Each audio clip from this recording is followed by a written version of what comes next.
la última técnica de meditación que preparé para presentar.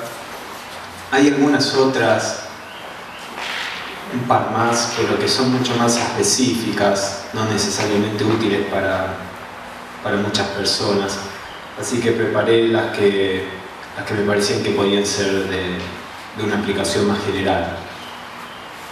Lo que vamos a ver esta tarde es lo que se conoce como el diagrama de meditación de Blavatsky. Este diagrama fue encontrado entre los papeles de una persona que era un estudiante de un grupo más reducido que tenía Blavatsky con algunas de las personas que vivían ahí en Londres. Ellos se juntaban una vez por semana y trataban iban estudiando aspectos más profundos de la espiritualidad.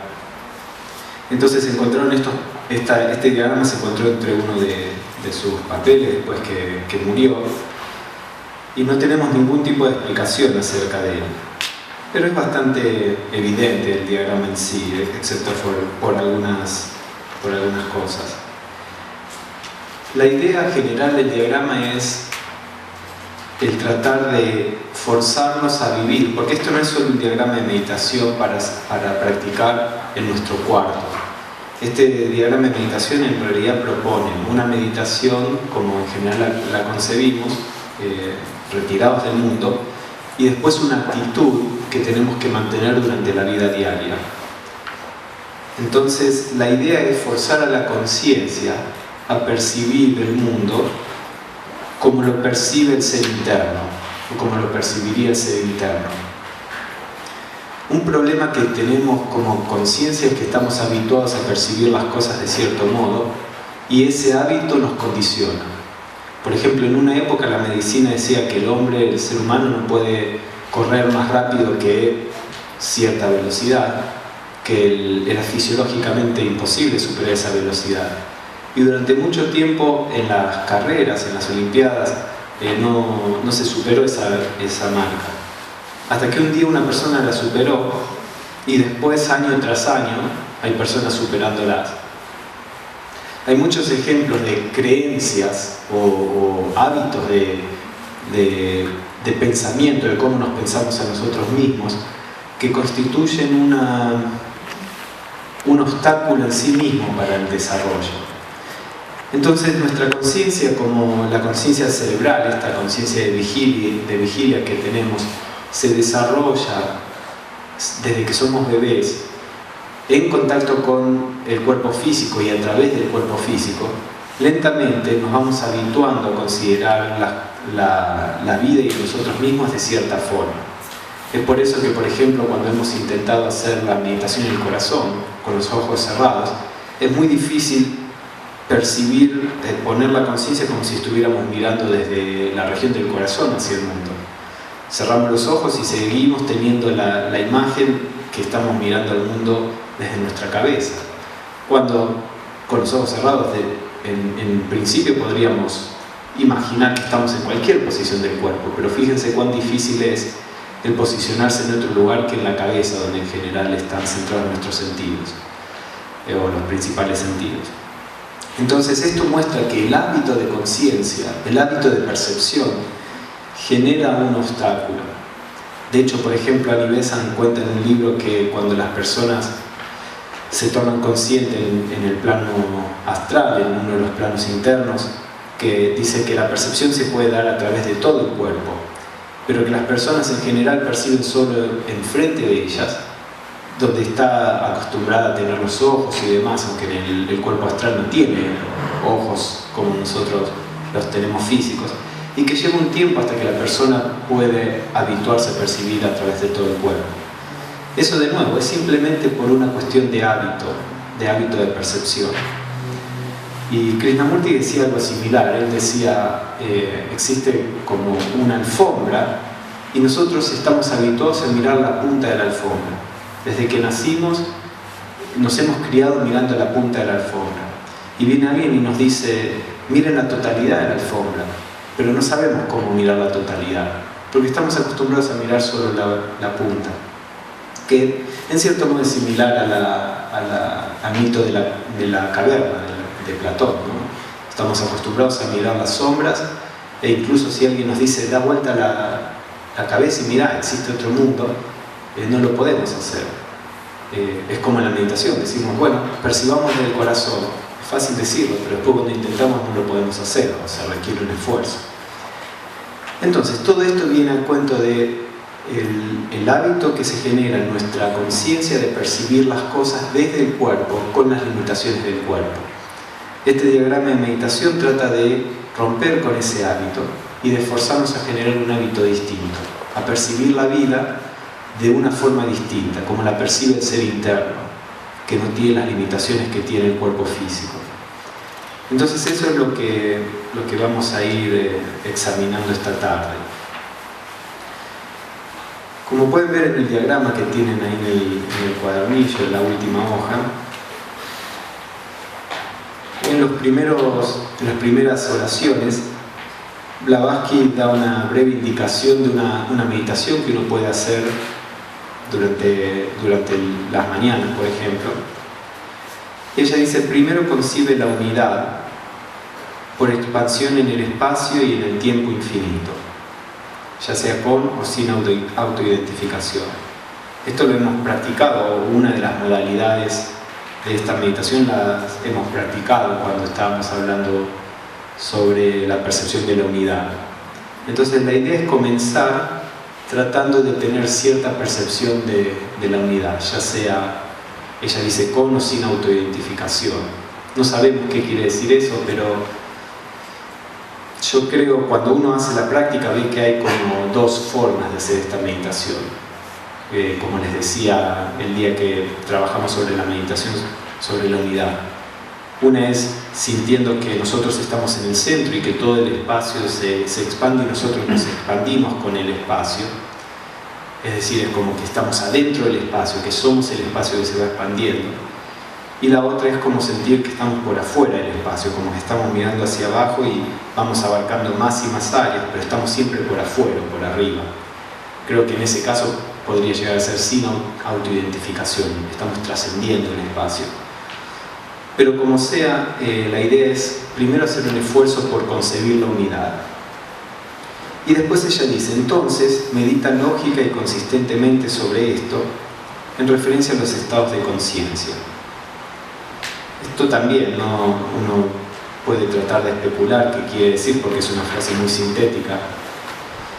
Pero yo creo que la idea es cómo percibimos lo que somos cuando lo contrastamos con la unidad. Por ejemplo, ¿qué es un deseo? O cómo se ve el deseo cuando lo contrastamos con la unidad, cuando no estamos identificados con nuestro cuerpo. ¿Cómo se ven los estados normales de conciencia? Si fuéramos el todo, ¿existe miedo? Si fuéramos el todo, ¿existe la necesidad de tener algo? Porque somos el todo, no hay nada separado aparte de nosotros. Entonces, la idea es analizar los distintos estados de conciencia en los que pasamos por la vida, pero con la idea de que somos el todo. Esto nos ayuda a ver las cosas en perspectiva. Es como a veces está pasando algo, también no solo en el espacio sino en el tiempo. A veces nos pasa algo sucede en el día que no nos gusta. Y por ahí uno puede pensar, bueno, ¿qué importancia tiene esto realmente? Hace 20 años estoy seguro que un día en particular, tal vez el 6 de julio del 1993, pasó algo que no me gustó. ¿Qué influencia tiene eso en mi vida? Yo ni sé qué pasó. Tal vez ese día me amargó muchísimo. Por supuesto hay cosas extremas, ¿no?, que producen un impacto que uno lo arrastra en toda su vida. Pero muchas veces tenemos un montón de irritaciones pequeñas, cotidianas, que nos hacen entrar en un estado de conciencia de irritación o de violencia o de tristeza. Y cuando uno trata de mirarlo desde un punto de vista de la infinitud en tiempo, eso se pone en perspectiva y produce un cambio de conciencia. Al principio tal vez es simplemente una cuestión de pensamiento, como siempre decimos. al principio uno trata de hacerlo artificialmente y tal vez el mero hecho de pensar de esa forma no va a producir una transformación en nuestros sentimientos. Pero si seguimos intentándolo, vamos a ver que sí, que produce una transformación, que uno dice, sí, la verdad, después de todo, de esto me voy a olvidar el mes que viene, ¿por qué tendré que darle tanta importancia ahora? Si no es importante ahora lo que pasó el año pasado, ¿por qué va a ser importante el año pasado, ¿no? O sea, en el momento en que está sucediendo, en ese sentido. Entonces, la idea de esta meditación creo yo que es un poco eso, empezar a ver nuestros estados de conciencia habituales desde el punto de vista de lo ilimitado, para que lo pongan en una perspectiva distinta. Entonces después Blavatsky dice, luego los estados normales de nuestra conciencia, durante la vida diaria, suponemos que ella se está refiriendo, deben ser moldeados por una serie de adquisiciones, como ella le llamó, y por una serie de privaciones que están en la segunda página. Entonces, hay algunas cosas que uno debería fomentar, que debería tratar de desarrollar en sí mismo, y hay algunas otras cosas que uno debería tratar de soltar, de desembarazarse de estas cosas. Entonces vamos a tratar primero con las adquisiciones. Ella da 3 adquisiciones en estas 3 columnas, algo que uno debería tratar de mantener durante todo el día, de modo que nuestra conciencia durante el día sea moldeada por estas concepciones. Entonces la primera está en relación con el concebir la unidad. Ella dice, durante el día traten de mantener una presencia perpetua en la imaginación, como estando en todo o siendo todo el espacio y el tiempo. Es más o menos lo que habíamos hablado. Bueno, traten de mantenerlo durante el día. Cuando algo pase, traten de ver las cosas desde ese punto de vista. Entonces ella dice que de esto se va originando, ella dice, un sustrato de memoria. No creo que sea memoria en el sentido de recuerdo, sino como un trasfondo de universalidad que no cesa durante el sueño o la vigilia. Es decir, este estado de conciencia o este trasfondo que se va generando nos acompaña durante el día y la noche también. Y dice, su manifestación es el valor, porque a medida como vimos, esta frase la hemos leído en una de las citas en la meditación sobre la unidad, pero como hemos dicho en el momento, cuando a medida que uno se identifica con el todo, se va perdiendo el temor que pertenece a la parte. Cuanto más identificado uno está con el cuerpo, más temor tiene en relación al cuerpo. Personas hipocondríacas están como totalmente concentradas en el cuerpo. Cuando la conciencia se va, en términos generales, después hay karmas específicos. Una persona puede ser muy espiritual y sin embargo ser hipocondríaca por alguna razón kármica, pero en general una persona que es hipocondríaca es como que su identificación está muy fuerte con el cuerpo. A medida que uno le presta menos atención al cuerpo, ni siquiera piensa que el cuerpo se puede enfermar o no, que no está constantemente pensando, no tiene miedo de qué le va a pasar al cuerpo. En general, ¿no? Después si hay algún peligro o algo así, en general aparece la conciencia de temor. Pero con esto, a medida que uno va desarrollando esta conciencia de universalidad, se va perdiendo ese temor que pertenece, como decía, a la limitación, el estar identificado con lo limitado. Y es lo que dice Blavatsky en el siguiente párrafo: con la memoria de universalidad, todo miedo se desvanece durante los peligros y pruebas de la vida. Entonces lentamente va apareciendo esta sensación de valor en nuestra vida, que cuando suceden cosas difíciles es mucho más fácil el encararlas con cierto equilibrio, sin que las situaciones nos desborden o nos muevan de aquí para allá. Entonces esa es una de las cosas que deberíamos tratar de desarrollar en nosotros durante el día. Esto es parte de cómo se percibe a sí mismo nuestra verdadera conciencia, nuestra naturaleza original, esa conciencia que uno percibe cuando está en este estado de observación que estuvimos hablando esta mañana. Recuerden, cuando uno está en ese estado de observación y de silencio, no hay identificación con la parte. Entonces sentimientos de miedo, de esto, del otro, no tienen lugar, porque esos son sentimientos que pertenecen a la naturaleza inferior. Después está la segunda adquisición, que ella dice: intentar continuamente una actitud de la mente hacia todas las cosas existentes que no sea ni amor, ni odio, ni indiferencia. Entonces dice, tratemos de relacionarnos con todas las cosas, con las personas, con las situaciones, con una actitud que no sea ni de amor y odio. En este sentido no está hablando de amor, del amor espiritual, no está hablando de atracción, de decir esto me gusta, esto no me gusta. Entonces, con una actitud donde no estemos juzgando todo en términos de me gusta, no me gusta, pero tampoco que seamos indiferentes. Porque el ser indiferente es también, ¿en qué sentido? En el sentido de aislarse. No me importa, no me importa, no estoy relacionado y por lo tanto no reacciono ni me gusta ni no me gusta, pero simplemente porque corté la relación, porque estoy metido hacia adentro o no estoy realmente en comunicación. Entonces, ¿cuál es la actitud que queda si uno no se basa en los gustos, disgustos, atracciones, repulsiones y la indiferencia? ¿Cuál es la actitud correcta?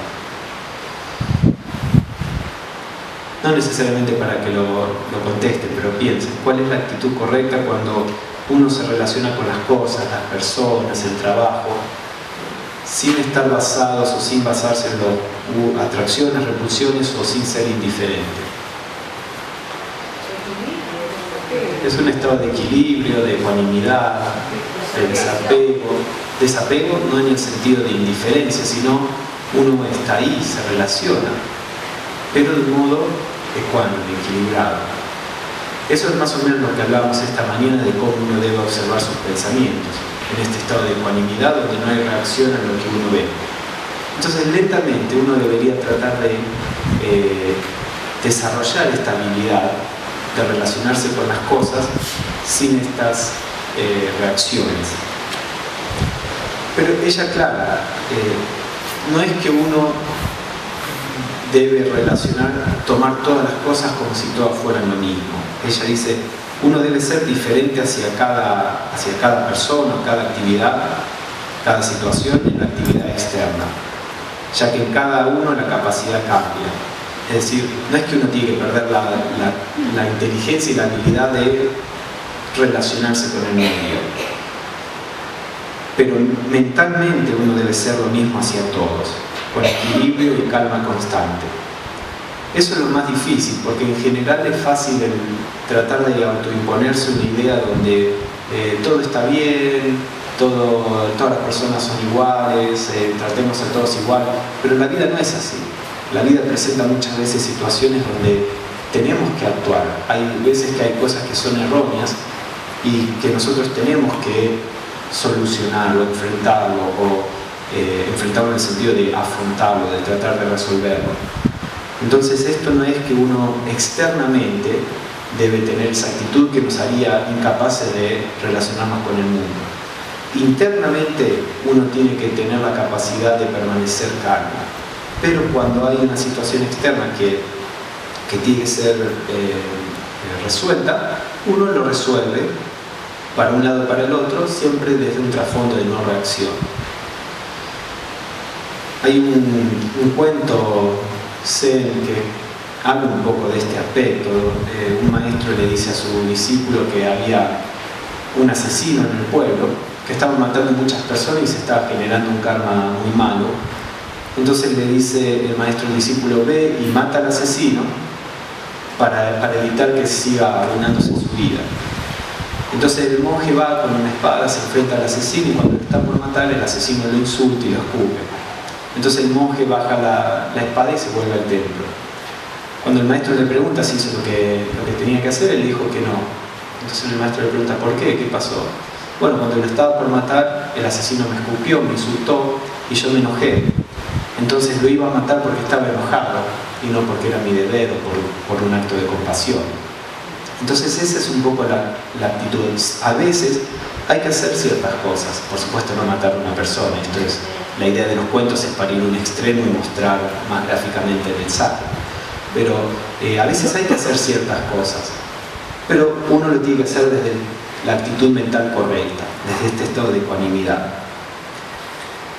Entonces ella dice que cuando uno mantiene esta actitud de ecuanimidad, existe una mayor facilidad para practicar las virtudes, porque ella dice las virtudes son realmente el resultado de la sabiduría, ya que la benevolencia, la simpatía, la justicia, etc., surgen de la identificación intuitiva de la individualidad con los demás, aunque esto sea desconocido para la personalidad.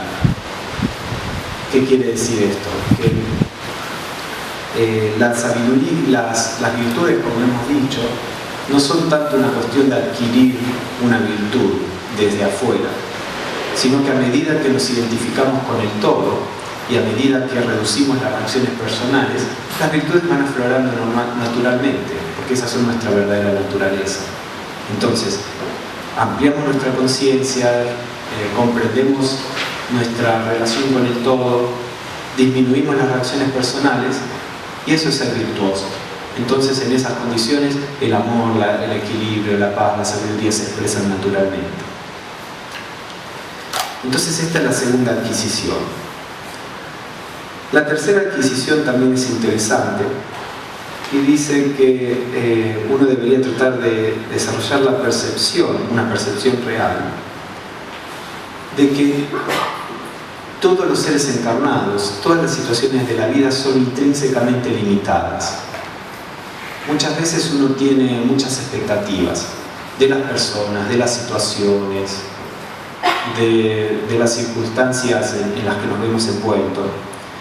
Y, por ejemplo, nos relacionamos con una persona, especialmente cuando tenemos relaciones estrechas y pensamos que esa persona tiene que ser perfecta, que nos tiene que dar todo lo que, o tiene que ser perfecta de acuerdo a lo que nosotros consideramos como perfecto, nos tiene que dar todo lo que necesitamos.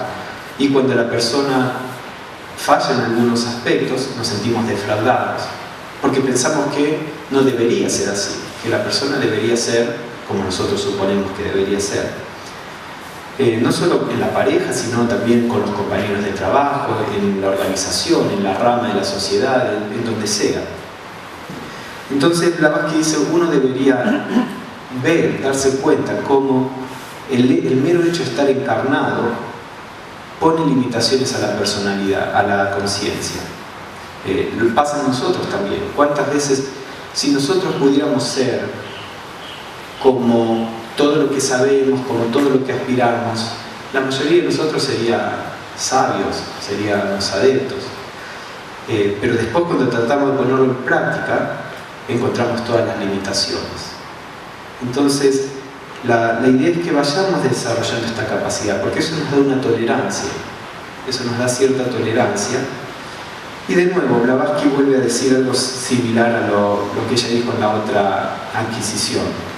De esto surge la posibilidad de hacer una crítica, no en el sentido de criticar a alguien, sino de mirar algo críticamente, pero sin alabar o culpar, sin sentimientos personales. Fíjense que todo esto, Blavatsky dice que es lo que uno debería tratar de desarrollar, y después, en las cosas que dice después, habla de cómo uno tiene que aplicar eso, o el resultado de esta percepción, cómo no dificulta o no se convierte en un obstáculo para la acción en el mundo. Porque la idea de la teosofía no es producir un monje que se retira del mundo, se va a la montaña, se va al bosque y está todo el día meditando. Ese no es el ideal de la teosofía. El ideal de la teosofía es que la persona sea una persona espiritual que esté en el mundo ayudando a que el mundo mejore. La teosofía es absolutamente activista en ese sentido, pero no un activismo tanto en lo físico, porque el tratar de cambiar las condiciones sin cambiar la mente y el corazón del hombre es algo que se pierde mucha energía. No es que no hay que hacerlo, las condiciones externas también tienen que ser cambiadas, pero muchas personas pueden cambiar las condiciones externas sin necesidad de tener una gran visión espiritual. No hay tantas personas que puedan producir una transformación en lo espiritual. Entonces la Sociedad Teosófica fue fundada para tratar de educar y de promover personas que puedan producir un cambio en lo espiritual, en ellas mismas, y también ayudar a que ese cambio se produzca en todos los demás. Entonces los cambios externos se van a ir dando naturalmente, sin necesidad de que sean aplicados a través de revoluciones o conflictos. Entonces fíjense que Blavatsky dice, esta actitud de perfecta ecuanimidad, sin embargo, no debería inutilizarnos en la capacidad de ser líderes en donde estamos.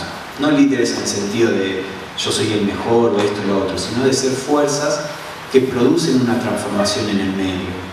Entonces, si no somos capaces de ver las cosas como son, en vez de simplemente pensar todo es bueno, todo es lindo, todas las personas, sí, esencialmente sí, pero lamentablemente, como todo está lleno de limitaciones, cuando esto se expresa en el plano físico, hay muchas cosas que son erróneas. Podemos tratar de no mirarlas y decir, y bueno, en última instancia todo está bien, y está bien, pero esa persona con esa actitud no puede ayudar a que las cosas cambien, no puede ser un activista en este sentido. En cambio, si uno tiene la capacidad de ver esas cosas, si uno realmente puede ver las dificultades, ver las cosas que hay que cambiar para que todos crezcamos, pero lo hace desde el punto de vista correcto, con el espíritu correcto, entonces vamos a ser no solo personas espirituales, personalmente, sino fuerzas para el cambio en el mundo, que es lo que la teosofía siempre trata de promover. Y después hay una nota al pie del diagrama que dice: la adquisición se completa con la concepción yo soy todo el espacio y el tiempo, y después dice más allá de esto no puede hablarse. Es un poco lo mismo, ¿no? Toda esta parte de la adquisición está fuertemente basada en la conciencia de universalidad, en la conciencia de unidad. Y es todo lo que podemos hacer a nivel de las palabras. Más allá de eso es como hemos comentado en algunas de las reuniones, lo que está más allá de eso está más allá de las palabras. Y uno puede percibirlo personalmente, pero no necesariamente comunicarlo. Bueno, antes de pasar a las privaciones, ¿hay algún comentario, alguna pregunta? Entonces, continuamos ahora con las privaciones. Como vimos, las adquisiciones son cosas que tenemos que desarrollar en cierto sentido, para decirle de ese modo. Vimos que este tipo de cualidades no es algo que podamos adquirir artificialmente, es más bien como el dejar florecer estas actitudes en nuestra conciencia, más que el tratar de imponerlas artificialmente. Y las privaciones son algo de lo que son algunas actitudes de las cuales tenemos que percibirlas, nos tenemos que dar cuenta en el momento en que se están manifestando, de modo que las podamos soltar, de modo que no le sigamos dando energía inconscientemente. Recordemos también que la idea de esto es un poco forzar a la conciencia, forzar por decirle de este modo, a tratar de percibir el mundo de un modo más amplio, no tan condicionado por las limitaciones de nuestros sentidos y de nuestra identificación con la personalidad. Entonces, Blavatsky dice que uno debería tratar de cultivar el rechazo constante y aclara, por comprender su naturaleza temporal y transitoria, a reconocer la realidad de estas cualidades o aspectos que van a mencionar. Fíjense que ella dice rechazo constante por comprender la naturaleza temporal y transitoria. No está hablando de un rechazo ciego, no está hablando de el negarse a reconocer, como a veces se proponen algunas técnicas, simplemente el rechazar, porque eso produce una represión, eso no produce comprensión. La idea de todas estas actividades es que produzcan una comprensión genuina. La espiritualidad es lo contrario del ponerse máscaras. No es que tenemos que actuar como si fuéramos personas espirituales. Si uno no comprende algo, tiene que ser honesto consigo mismo, darse cuenta que uno no lo comprende y hacer los esfuerzos por comprenderlo. Hay un artículo muy interesante que se llama El elixir de la vida, que fue escrito en los primeros tiempos de la Sociedad Teosófica por una persona que había sido discípulo de los maestros durante un tiempo. Y él comenta, él dice, una de las primeras reglas en el ocultismo no relacionado con la hechicería y cosas así, la palabra original ocultismo significa el desarrollo de todo el aspecto no físico del ser humano, toda la dimensión espiritual del ser humano. Entonces es una forma de... La teosofía, digamos, es la teoría del ocultismo. El ocultismo es cuando uno está tratando de desarrollar su espiritualidad. Entonces, decía esta persona, una de las reglas fundamentales en el ocultismo es que no podemos, o que no sirve el tratar de generar una actitud artificial. Por ejemplo, dice, una persona que desea la carne y cree que tiene que ser vegetariana para ser espiritual y se refrena de comer carne, pero tiene siempre el deseo de comer carne, desde un punto de vista espiritual no está haciendo demasiado, no está haciendo ninguna diferencia. La persona tendría que trabajar para que el deseo desaparezca, no simplemente el que la acción externa no se manifieste. A veces, cuando uno dice, bueno, voy a tratar de dejar de comer carne, por ejemplo, y en ese mero hecho uno se va como habituando a otro tipo de alimentación. Pero pongamos otro ejemplo. Por ejemplo, una persona cree que la persona espiritual no debería enojarse. Entonces, pasa algo, nos genera un estado de enojo, pero lo reprimimos, no lo expresamos. Entonces sonreímos y muchas personas trabajan a ese nivel. Una persona trata de ser religiosa y seguir los mandamientos. En muchos aspectos es simplemente el reprimir la manifestación de eso, pero internamente sucede todo lo mismo. Entonces esta persona decía, eso desde un punto de vista realmente profundo, espiritual, no sirve demasiado. Lo único que genera, él decía, es una atmósfera de hipocresía. No es que yo me enojo y tengo que ir y pegarle a alguien para dejar fluir mi enojo, como también a veces se dice, ¿no? Pero la idea es que, uno puede tratar de refrenar la acción y trabajar sobre la reacción. Eso es lo que es más necesario. Observarla, meditar sobre el opuesto, etcétera, etcétera, como venimos viendo. El meramente reprimir una reacción no va a producir ningún resultado positivo a nivel espiritual. Entonces, por eso Blavatsky dice aquí, rechazo constante por comprender su naturaleza temporal y transitoria. Lo cual quiere decir que uno debería meditar sobre estas cuestiones.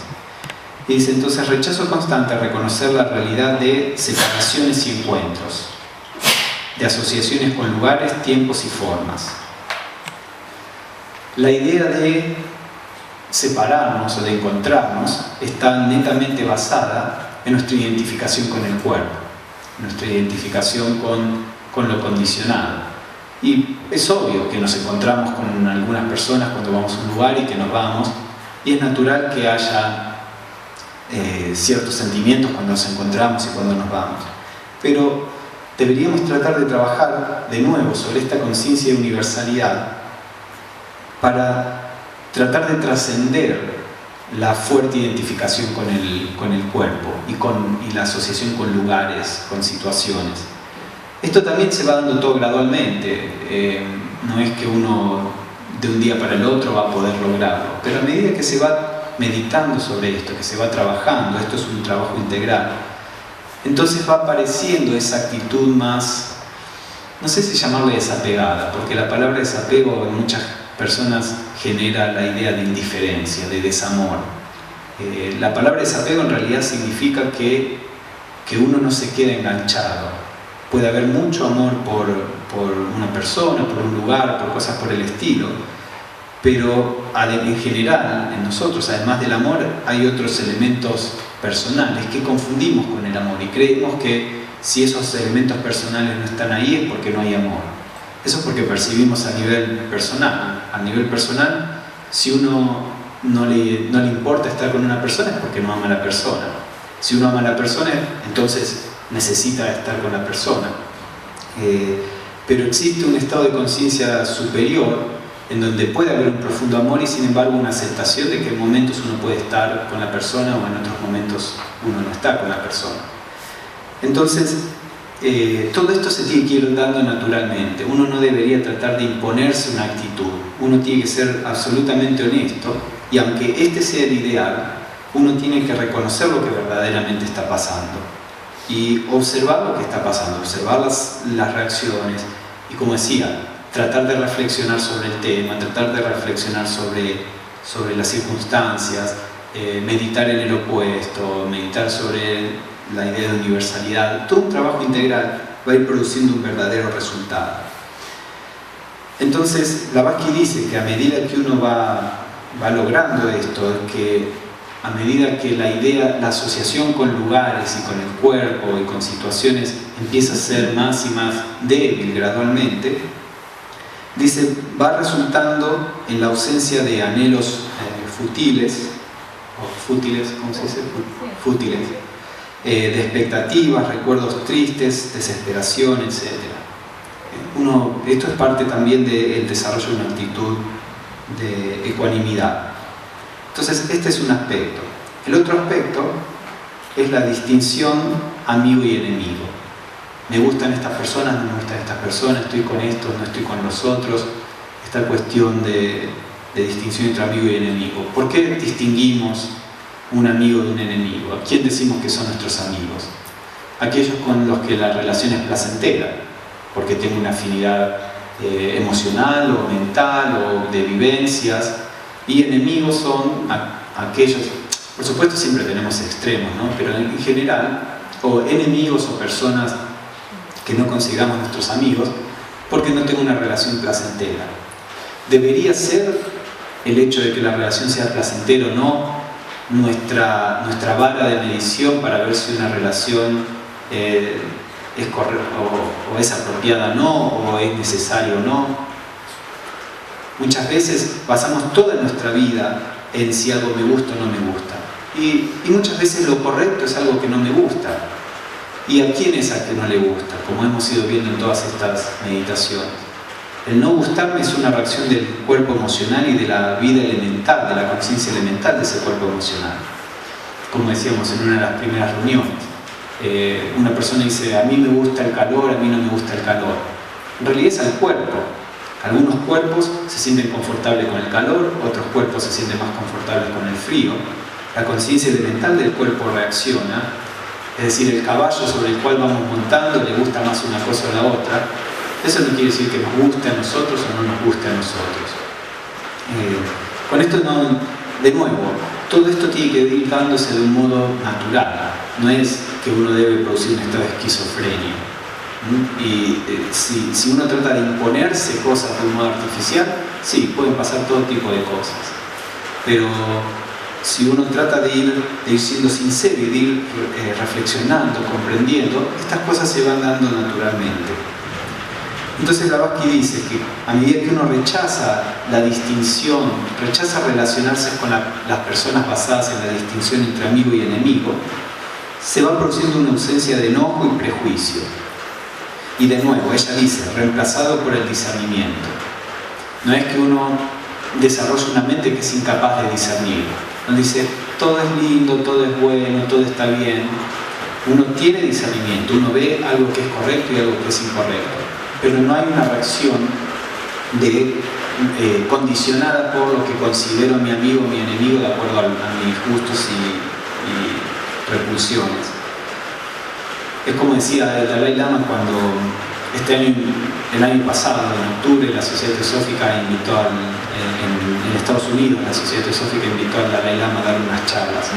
Entonces mencionaba que en todas las religiones está esta distinción entre el pecador y el pecado, ¿no? Por decirlo en términos cristianos. Él decía, una persona religiosa tiene que condenar el pecado.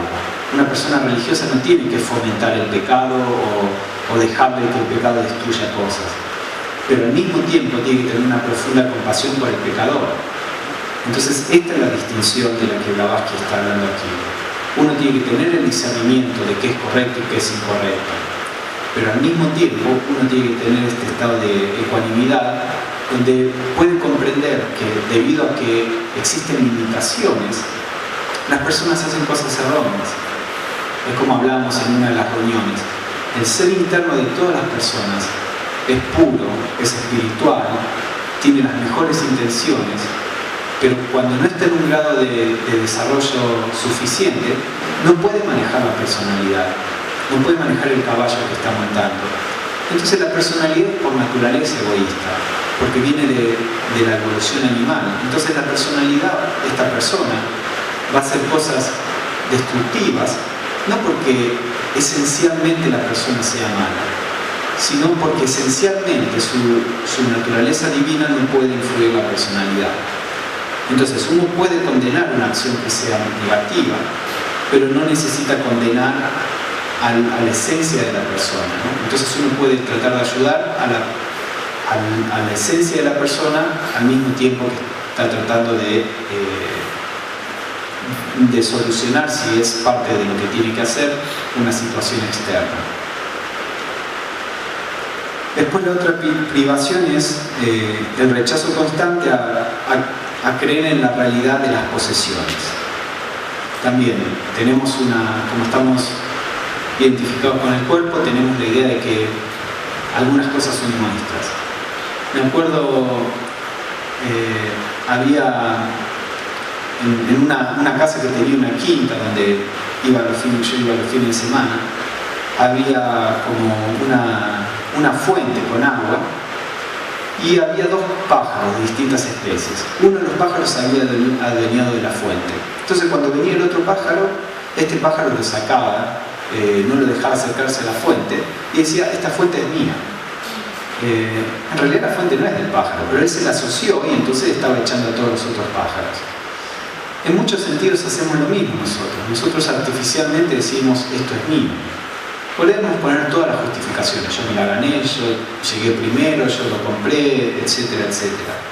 Pero si bien el concepto de pertenecer, el tener algo, es necesario en la sociedad tal como está desarrollada en este momento, de nuevo, uno puede tener ese concepto o utilizar esos parámetros a nivel externo sin necesariamente tener el sentimiento de posesión. Porque uno lo extiende a cosas que realmente no posee, en el sentido de que uno tiende a poseer personas o situaciones o a veces se dan en algunas ramas donde una persona estuvo por muchos años y se cree que la rama es suya y que todo, en la rama teosófica me refiero, y que las cosas deberían ser como él o ella quiere. Nosotros extendemos este sentido de posesión a todas las cosas alrededor. Entonces es algo importante para ver. Siempre se dice, uno debería verse como un administrador, porque en última instancia todo es un recurso universal que por un momento pasa por nuestra posesión y después se va. Todo, hijos, parejas, la vida en sí, objetos. Entonces todo pertenece al universo y en determinado momento algo confluye a nuestra vida, y si nosotros empezamos a tratar de vernos más como administradores de eso, más que poseyéndolo, nuestra actitud puede cambiar. Hay veces que la vida nos saca cosas que nos gustan. Si tenemos una actitud más flexible, porque comprendemos profundamente estas cuestiones, entonces el sentido de desarraigo o de que alguien nos sacó algo es mucho menor. De nuevo, este estado de ecuanimidad se puede mantener mucho más. Entonces Blavatsky decía que a medida que uno va dejando ir esta idea de posesiones, de esto resulta la ausencia de avaricia, de egoísmo y ambición. A medida que uno descubre que uno no es este cuerpo, sino que es el todo, a medida que esto de verdad se va haciendo primero una percepción bastante inconsciente, intuitiva, pero después tiene una influencia más y más en nuestra persona, la idea de posesiones se va tornando ilusoria. La cuarta privación que ella dice es el rechazar constantemente la idea de que la personalidad es una realidad. Esto estuvimos trabajando un montón durante la semana, ¿no? Que nuestro cuerpo, nuestras emociones, nuestros pensamientos son una realidad en cierto sentido. Cuando acá se habla de realidad se habla en un sentido filosófico. No es que no existan, existen, pero no son una realidad en el sentido de que no son lo que nosotros realmente somos. Como decíamos en una de las reuniones, alguien me da una noticia y yo la entiendo como una noticia que es una mala noticia. Entonces reacciono con enojo, con tristeza. Y cuando reacciona la persona me dice, no entendiste bien. Y nos dice la noticia, no, y es una buena noticia.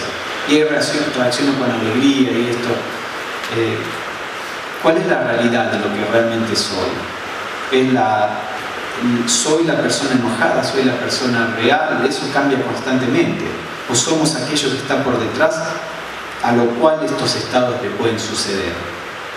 Entonces, muchas veces pasamos por periodos donde estamos deprimidos y el mundo todo parece oscuro y nuestras relaciones parecen peor de lo que o malas, digamos, y las personas nos parecen defectuosas, y después ese periodo de depresión se va y estamos en un periodo de optimismo, y ahora el mundo es lindo y nos llevamos bien con todos y las personas. ¿Cuál es la realidad? ¿Cómo es realmente el mundo? Entonces la idea es esa, ver que lo que percibimos en este plano no es real, en ese sentido.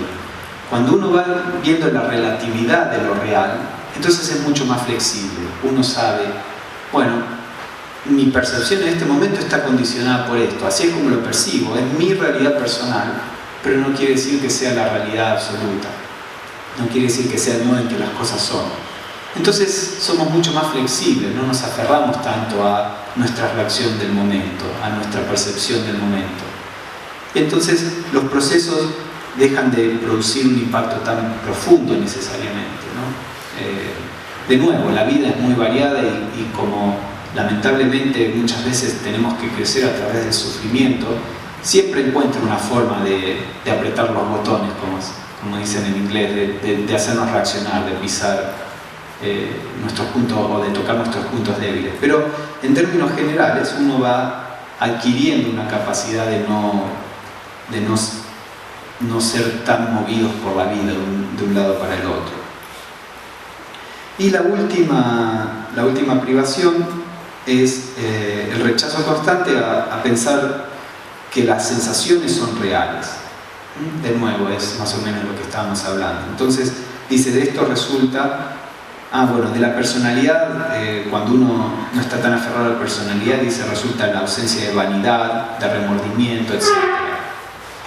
Muchas veces el remordimiento es una reacción de la identificación con la personalidad. No debería haber hecho esto, hice mal, entonces soy malo, bla, bla, bla, ¿no? Después con la sensación, cuando uno reconoce que las sensaciones también no son reales en el sentido que van cambiando, dice ausencia de glotonería, lujuria, etc. Creo que eso es evidente. A medida que uno ve que las sensaciones están constantemente cambiando, que no son reales, no tienen tanta fuerza sobre nosotros.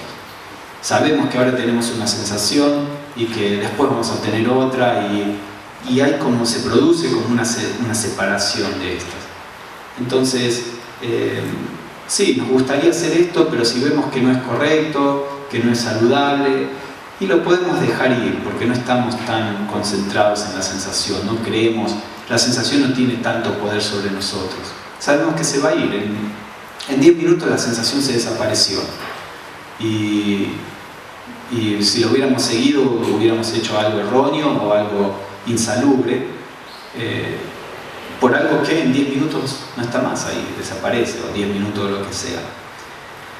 Entonces estos son puntos que Blavatsky dice: cuando vivan, traten de vivir desde este punto de vista, estén atentos a estas cuestiones, traten de reflexionar, de mirar cómo esto no es tan real, y a medida que eso va pasando, nuestra conciencia naturalmente se va posicionando en su naturaleza verdadera. Ahora, ella dice, por ejemplo, hay una nota que dice: estas privaciones son producidas por la perpetua imaginación sin autoengaño, de la idea yo carezco de.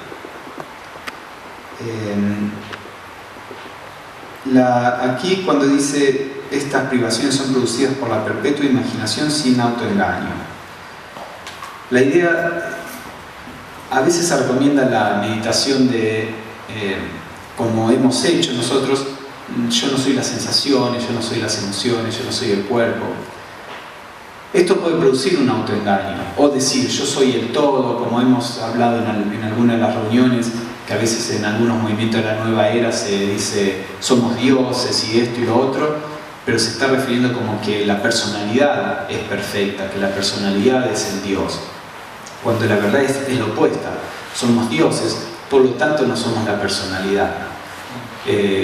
Somos el todo, por lo tanto no importan mis deseos personales, porque mis deseos no son míos.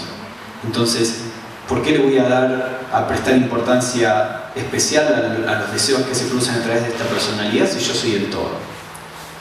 Entonces, la idea es que cuando estas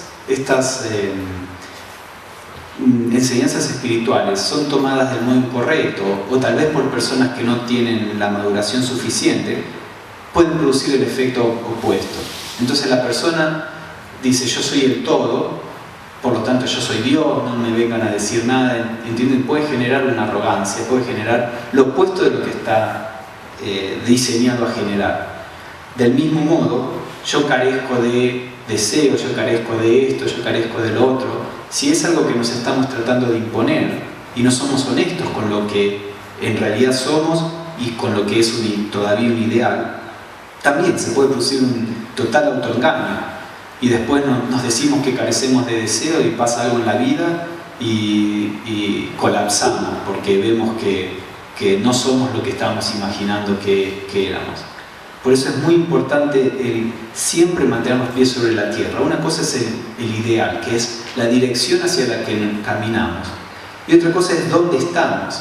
El estar constantemente mirando a la meta no significa que ya estemos en la meta. Significa esa es la dirección en la que tenemos que caminar. No tenemos que ir al sur, tenemos que ir al norte. Ahora, al mismo tiempo, tenemos que ver dónde estamos en este momento. De lo contrario, se producen todos estos efectos que terminan siendo lo opuesto de lo intentado. Por eso, Blavatsky dice, estas privaciones son producidas por la perpetua imaginación sin autoengaño, de la idea de que como seres espirituales estamos más allá de las emociones y demás. Y ella dice una nota al pie, el asterisco dice, no hay riesgo de autoengaño si deliberadamente se olvida la personalidad. Esto es esencialmente la falla esencial de la espiritualidad moderna y probablemente antigua también. La espiritualidad muchas veces se toma como una forma de gratificar a la personalidad. Entonces, como decíamos, cuando se le ora a Dios, se le ora para obtener cosas para la personalidad. Cuando se encarnan estas cuestiones, se encarnan como una forma de hacerle a la personalidad sentir mejor, más grande, más evolucionada. Y eso pervierte todo el desarrollo espiritual. Por eso en la teosofía se hace tanto énfasis en el inegoísmo, en la impersonalidad, en el estar atentos a esta cuestión. Entonces nunca vamos a tratar de usar el poder del pensamiento para obtener cosas materiales para la personalidad.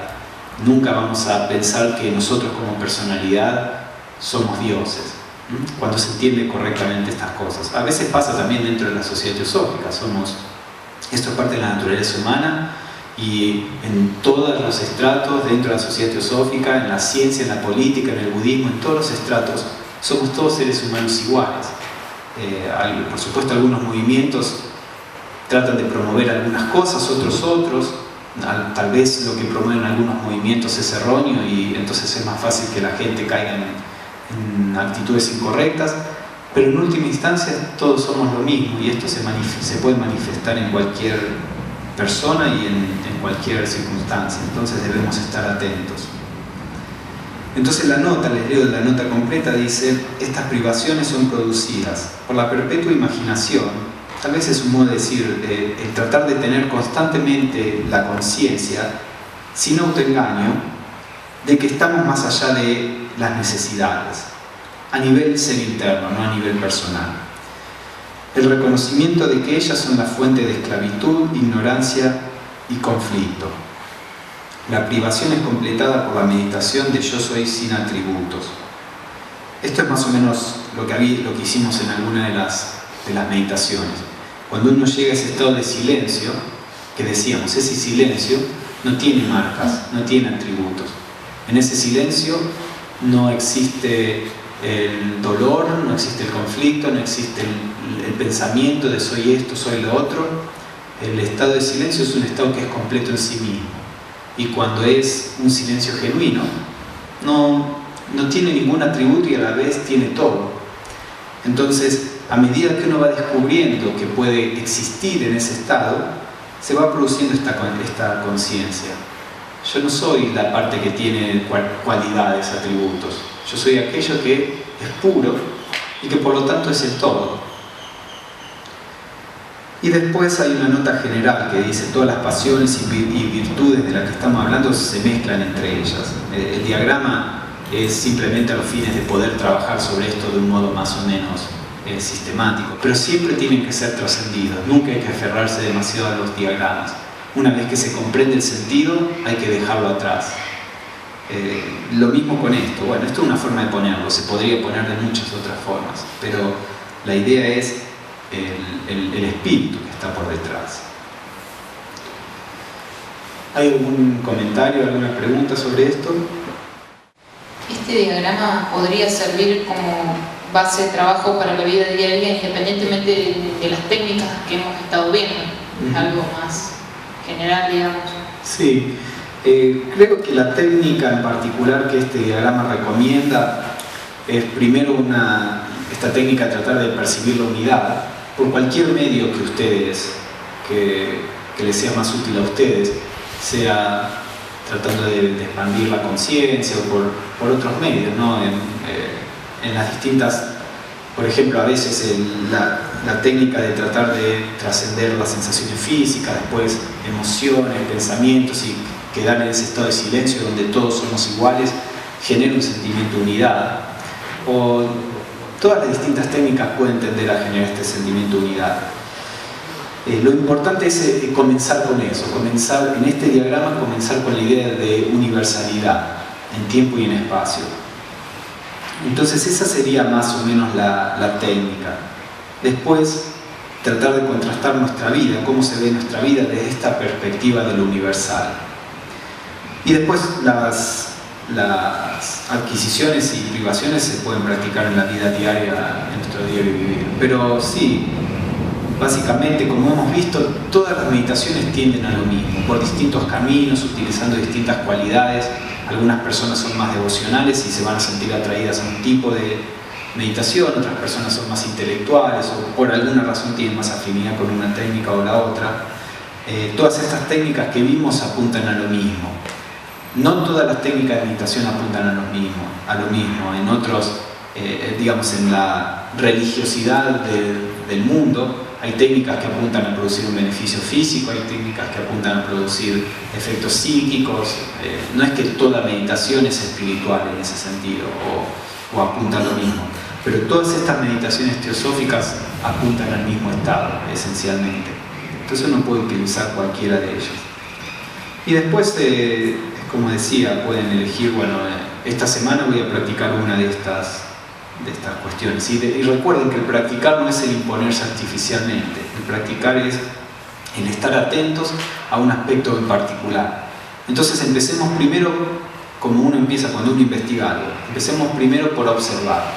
Observemos cómo, por ejemplo, nuestras reacciones están basadas en gustos y repulsiones, en amigo y enemigo. Entonces estemos una semana observando eso, familiaricémonos con eso. En la mañana, cuando meditemos sobre esta cuestión, sobre por qué diferenciamos en amigo y enemigo, por qué esto no es correcto, no en el sentido moral, sino en el sentido de que no se relaciona con lo que es real. Después, tal vez la próxima semana empiecen a tratar de soltar esa reacción. Cuando aparece y la noten, déjenla de lado. Qué sé yo, estoy diciendo algo, ¿no? Ustedes traten de ver cómo hacer la práctica del modo en que a ustedes les parezca adecuado. Y así con cada una de las cualidades. Es mejor empezar una por una, porque si tratamos de hacerlas todas al mismo tiempo, por ahí se torna muy difuso la práctica y después no terminamos focalizándonos en nada. Pero si tienen la capacidad de tomarlas todas, también es una forma, ¿no?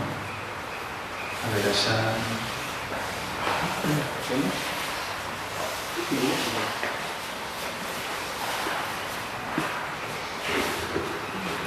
No, yo pensaba en este punto de las privaciones, que sería más que reprimir, como buscar una transformación para mejorar, digamos, con respecto a cualquiera de las cosas, de sensaciones, con respecto a la personalidad, de tratar de ir buscando una transformación, pero que no sea una represión. Sí, exactamente. Por eso Blavatsky dice ahí, por comprender su naturaleza temporal y transitoria. La teosofía significa sabiduría divina. Entonces, hay distintas tradiciones que están basadas en distintos aspectos del ser humano y de la vida espiritual. Hay algunas religiones que están basadas en la devoción, en el amor. El cristianismo, por ejemplo, está básicamente basado en el amor. Es muy difícil encontrar en el cristianismo un énfasis en el entender, el comprender, el tener sabiduría en ese sentido, ¿no? Siempre las enseñanzas cristianas son más amor y entrega, el sacrificio, el renunciar y el generar amor. También en el sufismo mucho la entrega a Dios. En el yoga, por ejemplo, muchas veces está basado en el desarrollo de la voluntad, el lograr hacer cosas, el lograr dominar aspectos y demás. En la teosofía está basada fuertemente en el aspecto sabiduría, en el aspecto comprensión. Creo que por eso Blavatsky eligió esta palabra, teosofía, sabiduría divina, para denominar a esta forma de espiritualidad.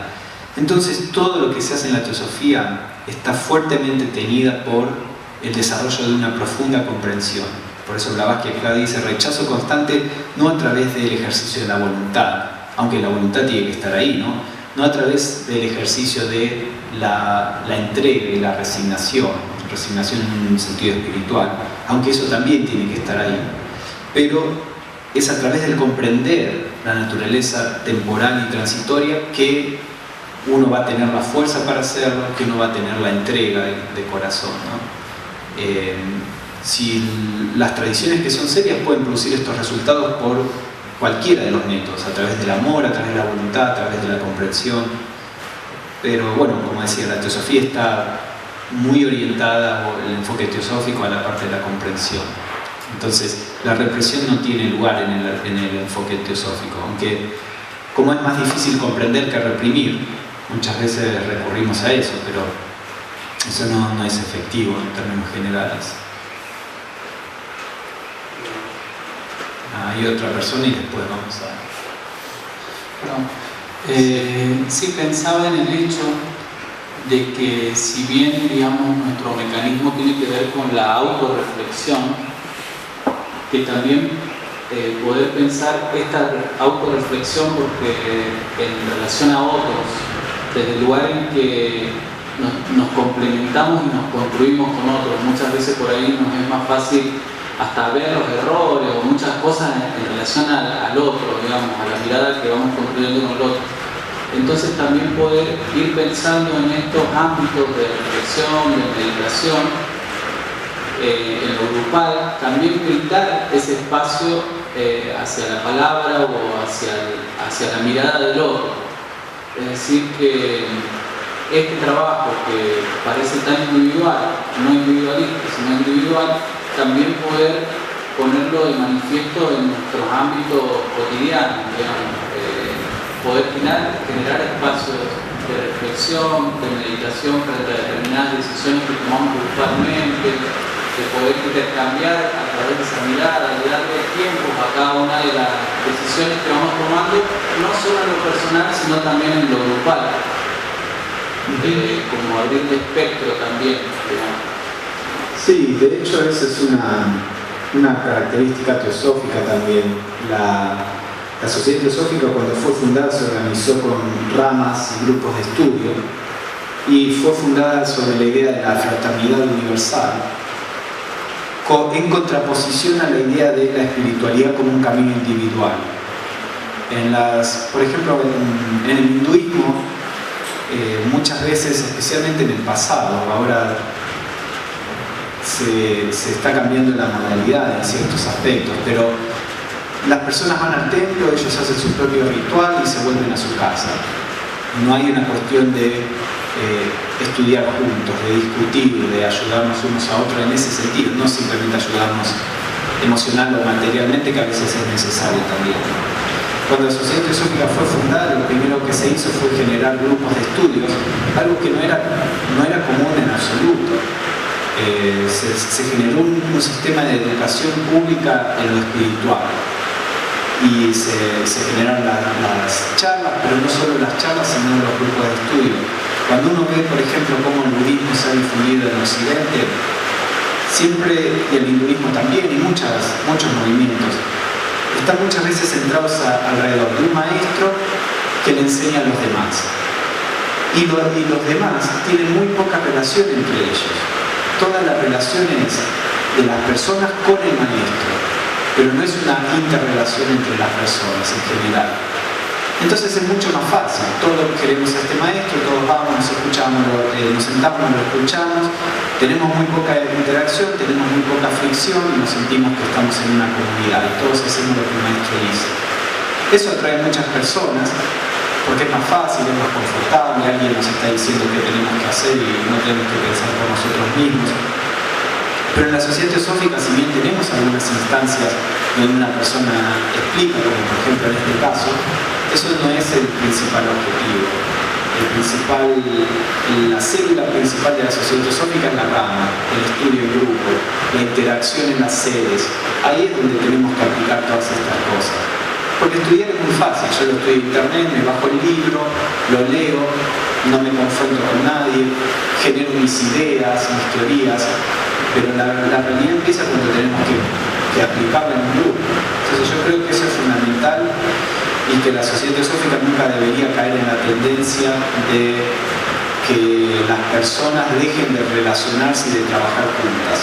Aunque todos sabemos lo difícil que es, incluso en una familia, que nos unen lazos familiares y fuertes y demás, es difícil trabajar juntos. Imagínense en una organización donde habemos personas de las más diversas religiones, culturas a nivel mundial, idiosincrasias, ideologías. Es realmente un desafío grande y como nuestra naturaleza es limitada, muchas veces tenemos grandes dificultades para hacer lo que es nuestro ideal. Pero ese es el trabajo es el intentarlo, cuando fallamos ver qué pasó y tratar de hacerlo mejor la próxima vez. Sí, con respecto al tema de las distintas, por ejemplo, lo de las privaciones, estos distintos aspectos, ¿no? Estos distintos aspectos se nos presentan a veces juntos, la mayoría de las veces, y yo diría que casi todos los días, en diversas situaciones. Además de lo de meditar a lo mejor una semana sobre un aspecto especial, el tema es cuando día a día, cuando estamos enfrentados a cada uno de esos aspectos que a veces se dan juntos, ahí no sé si eso no sería una meditación, pero sería a ver cómo reflexiono frente a eso y a lo mejor sí, después vuelvo a mi casa y frente a esa situación que tuve, a ver cómo la puedo imaginar o cómo la puedo trabajar, ¿no? Sí, totalmente. Porque eso lo vimos esta semana, me parece, la cosa del movimiento que se nos presenta todos los días, ¿no? Como hoy, cuando conversamos que voy al banco y tengo ese problema, no sé, y cómo reacciono frente a eso, lo agrego, me cambio, acepto, bueno, si es así, no hago más nada, es decir, bueno, eso es lo que estaba tratando de transmitir esencialmente. Este esquema de meditación es para hacerlo durante el día. Esto no es un esquema de meditación donde solo nos sentamos y meditamos sobre eso. Entonces espero haber hecho énfasis suficiente de que todo esto tiene que ser hecho en el día, ¿no?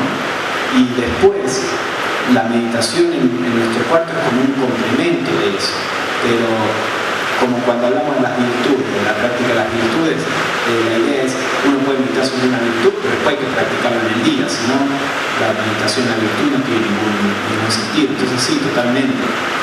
Cuando digo, trabajemos sobre una semana sobre esto, y meditemos sobre esto y todo, también siempre la idea es, durante el día observemos cómo me relaciono con la distinción amigo y enemigo, veamos las reacciones, en el acto de observar en la interrelación que estamos practicando en la vida diaria. Entonces hagamos todos nuestros intentos en la vida diaria. Y en la meditación nos complementa para tratar de comprender, tratar de producir esto por comprender su naturaleza temporal. Con esa comprensión nos ayuda a que la próxima vez que me enfrento, porque lo observé en un momento, porque después reflexiono sobre eso, porque en el momento intenté no hacerlo, entonces en la próxima situación hay un cambio de conciencia, grande o chiquito, que me permite cada uno distinto. Pero totalmente, por eso en la primera reunión hablamos del enfoque teosófico, que es meditación, estudio y servicio, que eso vamos a hablar un poco mañana. La idea de esto es integrar toda la vida y todas las actitudes. Lo que pensaba es que como para cerrar podríamos hacer una meditación más individual. Yo los puedo guiar a relajarse y después vamos a dejar un tiempo en silencio para compartir el silencio entre todos. Elijan qué quieren hacer, elijan si se quieren, por ejemplo, centrar en el corazón, o elijan si quieren tratar de expandir su conciencia y sentir que están abarcando el todo, o si quieren reflexionar sobre alguna de las cosas que estuvimos hablando en esta reunión o en las anteriores. Fíjense si quieren recuerden la técnica de meditación sobre el maestro, sobre una entidad espiritual, si sienten devoción por alguna persona que representa el ideal de perfección, pueden hacer eso, o tratar de dejar de lado su naturaleza física, emocional y mental, dejarlos en armonía y posicionarse en silencio. Bueno, vean qué es lo que quieren hacer, o simplemente permanecer en silencio, observando su mente, observando todo lo que hay alrededor, como hicimos esta mañana. Pero muchas veces se dice que compartir el silencio juntos es algo que nos nutre, y eso es algo que no fuimos haciendo esta semana porque la idea era mostrarles ciertas técnicas, así que me gustaría que podamos hacer eso ahora. Entonces voy a guiarlos en la relajación al principio, simplemente como para sintonizarnos y porque hay algunas personas que se acercaron hoy, y después vamos a dejar unos 10 minutos de silencio, para no hacerlo muy largo para las personas que recién están comenzando con la meditación. Entonces busquemos una postura que sea cómoda y relajada.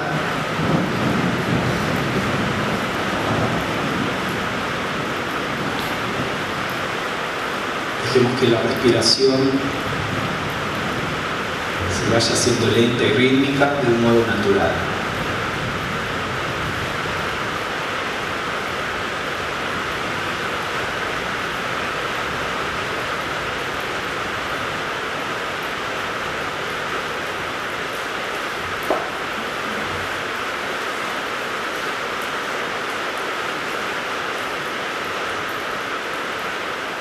Cada vez que exhalamos, relajemos nuestro cuerpo.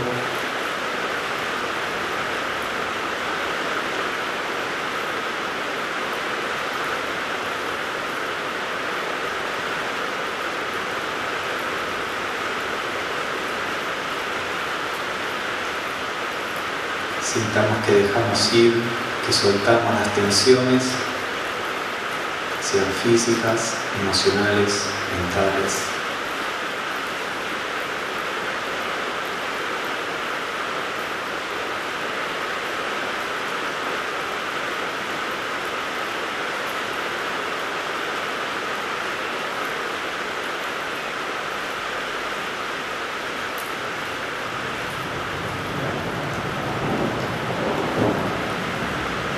Dejemos que surja un sentimiento de placidez físico, de relajación, de armonía.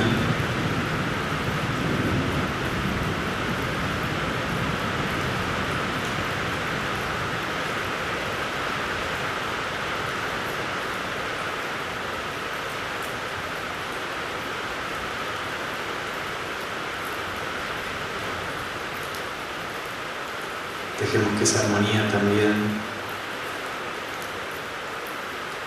moldee nuestra dimensión emocional.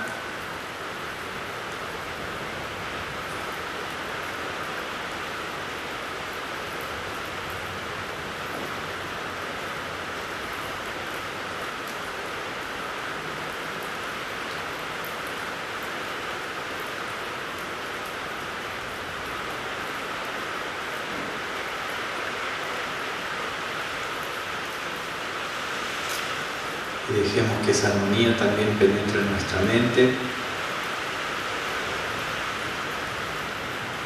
para que los pensamientos fluyan de un modo armónico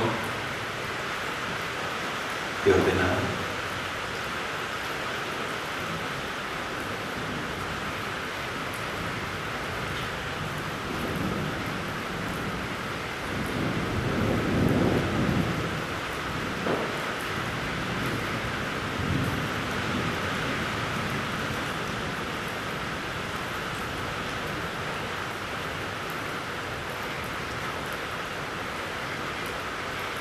Ahora vamos a quedarnos en silencio y cada uno desarrollar su propia meditación.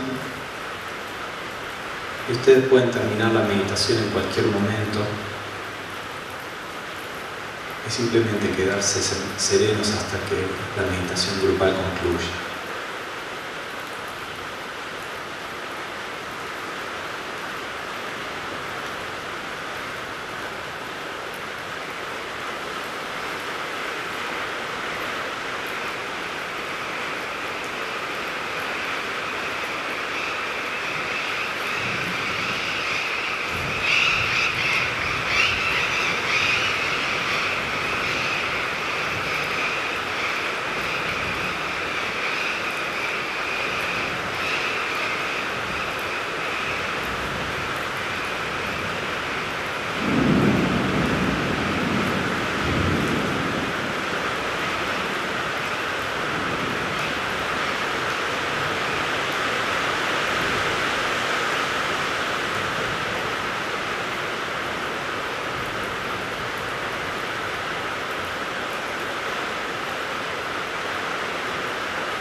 ir retornando a su estado habitual.